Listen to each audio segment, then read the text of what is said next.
Happy Wednesday, Bayang Karista. Nagbabalik na naman po si Kid Abata, no, para magbigay po ng giya ngayong araw ng Miyerkules, first Wednesday of the month, March 6, 2024. At meron po tayong 9 races, no, na inilatag po ang MetroTurf para po sa atin.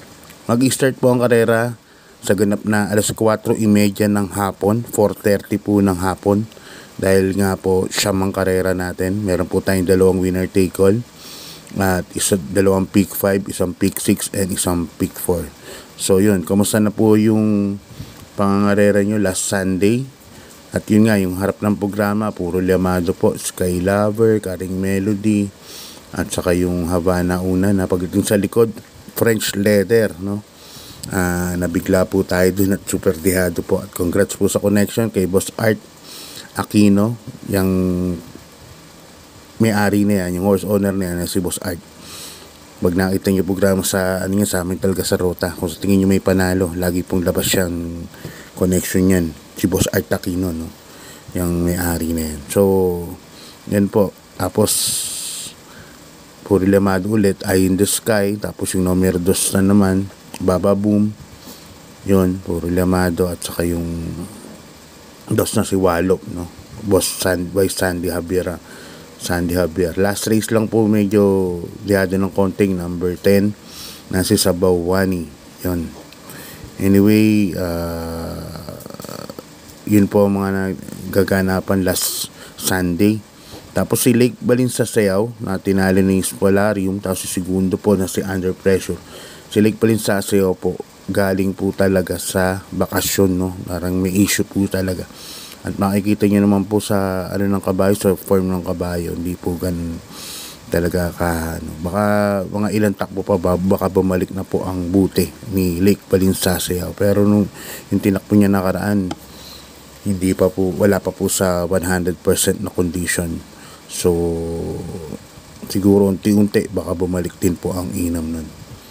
Yun, binigay pa ng winner take all 30,000 plus yata, 34,000 sa first winner take all. Second winner take all mas malaki po ang binigay, 200,000 plus yata ang binigay nung second winner take all. At yun nga, nasa entrohan tayo kay French Leather. So bawi na lang po tayo ngayong sa mga darating na araw. So Friday, ganun din, mo. May 9 races din, no? 4:30 rin ng hapon ang start at medyo makapal po ang lineup. Jace Ratio po wala, napilay po siya nung last Friday. Nabali po ang paa kaya binaril na po sa pista si Jace Ratio. So anyway, ganun po talaga ang pag-aalaga ng nag-aalaga ng kabayo. Hindi natin alam ang kahinatnan. So yan, start na po tayo. National Women's Month ngayong araw ng March. Tapos race 1, 1,200 meters, class 5. Yan, ratings 5. Ito mga placers naman po. Dito may 6 runners po tayo dito sa karera na to. Start po ng winner take all nga from races 1 to 7. First case ko yung number 3, Tokyo Rumba. Sasakin ni Jackie Joel Sego. Bumaba po ng grupo na talaga. Ngayon, nakadalawang na pa yata si sa 1,200 sa 5. So dito ako kasi may clip po ang karera, although wala na siyang stamina, konti na lang pagdating ng rekta, pero tingin ko baka makalayo po dito yan at mapacing ni Joel Sego, tingin ko mananalo. Second case ko yung number 6, Jumbo, nasa sakin ni Jackie JD Calagos. Ito lagi namang nasa timbangan po itong kabayo na to.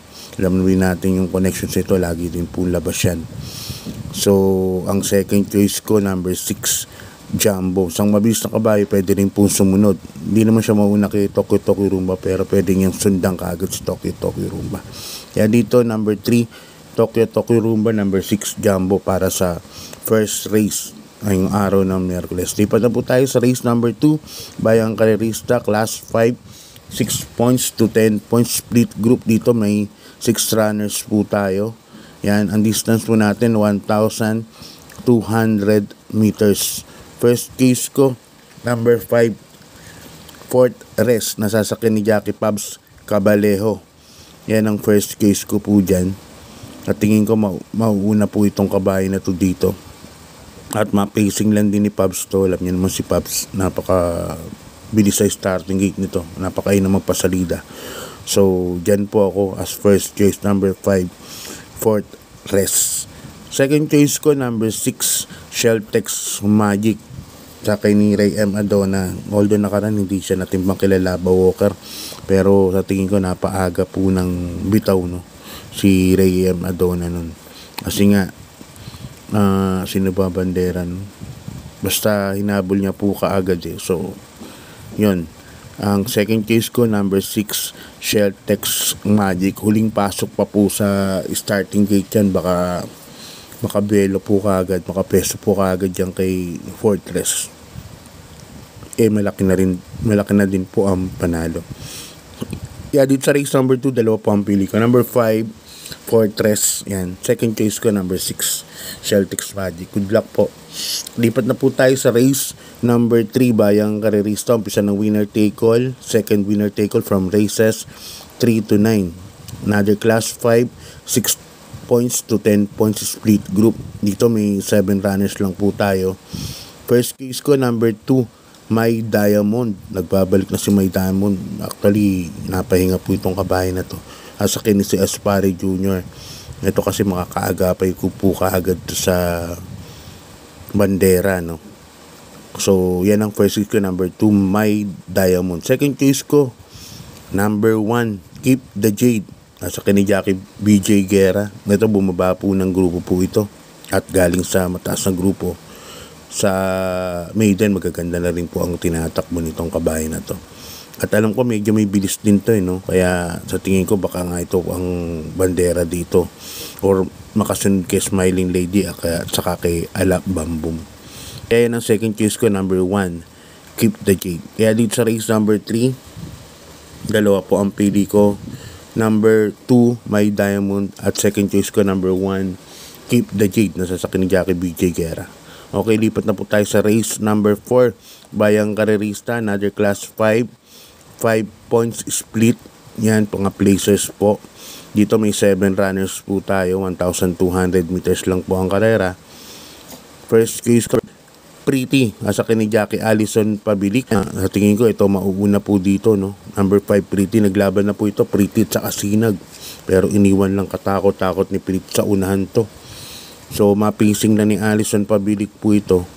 Sa tingin ko, mananalo. Nakaraan, nung tumakbo ito, masyadong malayo po yung bandera nito. At yun nga, inabot lang din po siya sa meta ni Quincy. Kaya dito, first case ko, number 5, Pretty. Second case ko, number 1, Rise Up. Tercero naman po ito kila Queen Margot at saka kay Happy Maggie. Maganda rin po itinakbo nito ni Rise Up. At saka nandun po kaagad siya nung kaumpisa ng karera. I mean, naipwesto po kaagad ni Mike Desus. Baka ito, maipwesto rin kaagad ni Mike Desus to. Ito po, malaki po panalo. Kaya dito, number 5, Pretty. Second case ko, number 1, Rise Up. Okay, bayang Karisa, lipat na po tayo sa race number 5. Yan, 6 to 10, no? 6 points to 10 points split group. Ang distance natin, 1,200 meters. Yan, pangatlong 6 points to 10 points group na yata yung nakikita ko ngayong araw na to. Dito may 7 runners po tayo. Sosolohin ko na po ito yung bagong baba. Number 3, Lucky Julian. Nasasakyan ni Jackie JB Hernandez pag may-ari ng LABD ni Ma'am Luis, no? Andusena.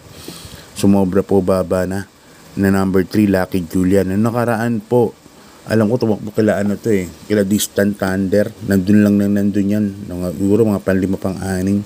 So, itong laban niya na parang bumaba po ng laban talaga. Yung number 3 ni sa Lucky Julian. Pwedeng iuna, pwede pong isunod kaagad. Tingin ko nandun na po kaagad yan sa unahan. So, yan. Solo ko na po yan. Lucky Julian, number 3. Sa ni Jackie JB Hernandez. Yan. Umpisa rin po ng pick 5 yan from races 5 to 9, second pick 5. Okay, lipat tayo sa race number 6, bayang karerista, rating base class 5, 6 points to 10 points. Yan, distance natin 1,200 meters. First race ko rito, number 2, Tatler Story, sa ni Jackie Ponjap Tabor, no? Pagmamayari ni Master Mandaraya ni Master. Yan, good luck sa inyo, Master. Diyan kay number 2, Tatler Story. Yan, nakapagpahingi po ng ilang linggo yan. So, tingin ko susunod lang kila Windstorm to, si Tatler Story. At sa tingin ko medyo malaki po panalo. Sobrang baba natin po. Yan ang first choice ko, number 2, Tatler Story. Ang second choice ko, number 1, bakasyon yan. So, tingnan natin kasi Charles Reyes po ang sakay. Medyo magaang po ang timbang. At saka ang alam ko, distansya po talaga ni Bukas Grande Island to, 1,200 meters. Kaya sa akin, malaki din po ang panalo niyan. Number 1, Bukas Grande Island. Kaya dito sa race number 6, first choice ko, number 2, Tatler Story sa akin ni Jackie Ponjap Tabor. Second choice ko, yung number 1 na galing sa pahinga, number 1, Bukas Grande Island. Sasakyan naman ni Jackie Charles Reyes. Nalipat tayo sa race number 7, Bayang Karerista, Class 5, 11 points split group. Dito may 10 runners po tayo. Yan. Ang first choice ko rito, number 6, Yaba Dabadur. Yan, sa kanigan Alvin Gu. Sa distance natin, 1,400 meters. Si Yaba Dabadur. Ang tempo po nitong best time, 1:27.5, 1:28. So, masyado ng lamang, no? Kung yung performance niya, so 1,400 ang pagbabasihan. Kaya lang sana bigyan ng importansya ng connections. Tingin ko medyo lamang po ng konti ito. Number 6, Yaba Dabado. Second choice ko, number 1, Color Blast. Nasasakyan ni Jackie Dan El Camanyero.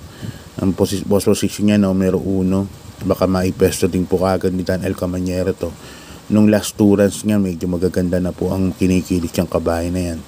Kaya sa tingin ko, pansama din po talaga yan. Number 1, Color Blast na sa kanidan El Camanyero. Third choice ko, number 2, Spaghetting Pababa. Sasakyan ni Jackie Noel Lunar. Yan, si Spaghetting Pababa may 1:27.5, 1:28.5 din dito sa distansya na to. Kaya sa tingin ko, panguha din po.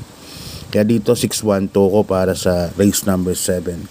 Lipat na po tayo sa penultimate race, Bayang Karerista. Race number 8, Class 5, 5 points split group. Dito mga placers, dito may 7 runners lang po tayo.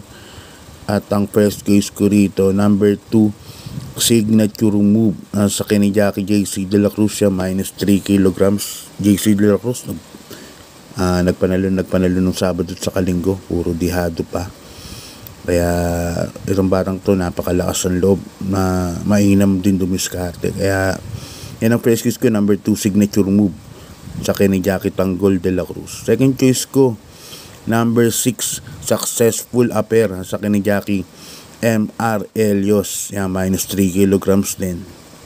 So advantage po yan para sa kabayo pag minus 3 kilograms. Medyo magaang po. At saka alam ko may 1:15 po ito, no? So 1,200 meters. Kaya sa tingin ko, panguha din po itong sa rota, itong number 6, Successful Affair. Kaya para sa penultimate race, number 2, Signature Move, and number 6, Successful Affair. Lipat na tayo sa last race, Bayang Karerista. Race number 9. Dito, meron po tayong 13 runners but 12 betting options lang, no? Ang distance nga natin, 1,400 meters. Isang class 4, 22 points to 27 points. Yan. First case ko rito, yung couple entry na si Queen Louise. Yan, nasa kani Jackie JB Hernandez, bagong baba po yan. At saka yung galing po ng maiden, number yung 2A, Louisville, nasa sakin naman ni Kelvin B. Abobo. Yan, may inam din po yung mga tiyempong ginagawa nila doon sa mga grupong sinasalihan nila. Kaya yan, sa akin, saka Louisville. Yan. Number 12, Lucky Strike, sa kini Jackie Ace Aguila. Ganda na panalo nakaraan yan, si Lucky Strike, no? Yan ang second choice ko dyan. Third choice ko, number 8 na rin, This Girl Is On Fire, sa kini Jackie ni Tanggol De La Cruz, JC De La Cruz, na nag-i-improve ng pananakay. So dito sa last race, 2, 12, and 8 po ako para sa last race. Okay, shoutout tayo. Galing kay Deron J. Gonzales. Yan. Shoutout sa iyo, Deron J. Gonzales, ang angas ng tundo. Yan. Deron J. Gonzales. Yan galing naman kay Boss Chooks Consolacion.